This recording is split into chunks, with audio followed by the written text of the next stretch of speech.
एक कहानी ऐसी भी। आइए सुनते हैं ऐसी ही एक कहानी। कसूर किसका, सजा किसको। प्राचीन काल की बात है। मिस्र के किसी गांव में कारकोश नामक एक चोर रात में एक घर में चोरी करने गया।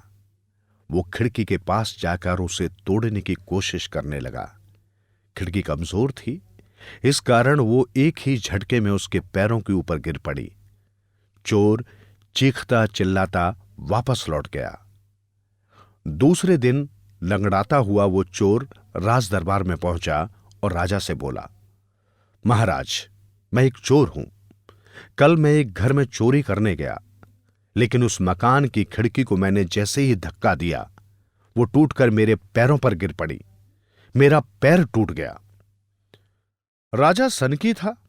उसने कहा, सैनिकों, तुरंत उस मकान के मालिक को पकड़कर हमारी सेवा में हाजिर करो, ताकि उसे उसके किए की सजा दी जा सके। सैनिक तुरंत मकान मालिक सरीसान को बिना कसूर बताए राजा के पास ले आए। राजा क्रोधित होकर बोला, तुमने ऐसा मकान क्यों बनवाया जिसकी खिड़की पर हाथ रखते ही वो गिर पड़ी और बेचारे कारकोश का पैर टूट गया। ये सुनते ही सरीसाना घबरा गया। उसे कोई जवाब न सूझा, मगर फिर वो संयत होकर बोला, महाराज, इसमें मेरा कोई कसूर नहीं। सारा कसूर बढ़ई का है, जिसने ऐसी खिड़की बनाई। मैंने तो खिड़की बनाने के लिए उसे अच्छी सामग्री दी थी। इतना सुनते ही राजा ने अपने सैनिकों से कहा, जाओ उस बढ़ई को पकड़ कर लाओ।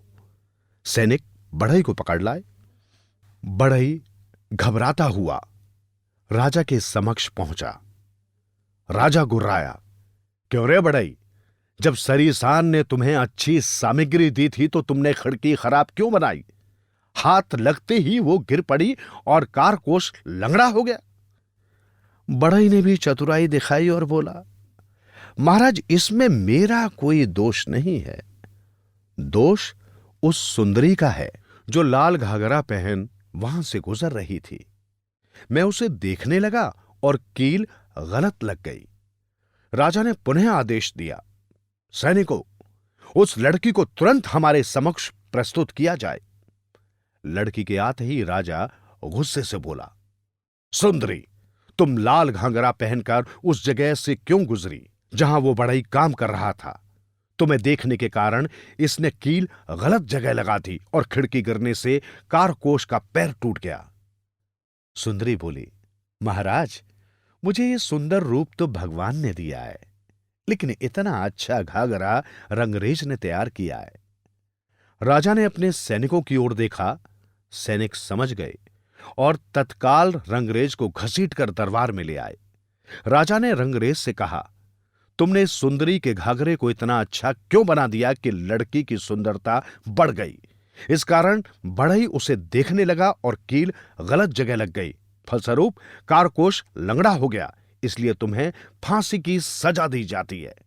बेचारा रंगरेज गिड़गिड़ाता रहा, लेकिन राजा न माना। सैनिक उसे फांसी गृह ले गए। सैनिकों ने देखा रंगरेज काफी लंबा है और फांसी का दरवाजा छोटा है, इस कारण इसे फांसी के फंदे पर लटकाना कठिन था। वो राजा के पास गए और अपनी समस्या बताई।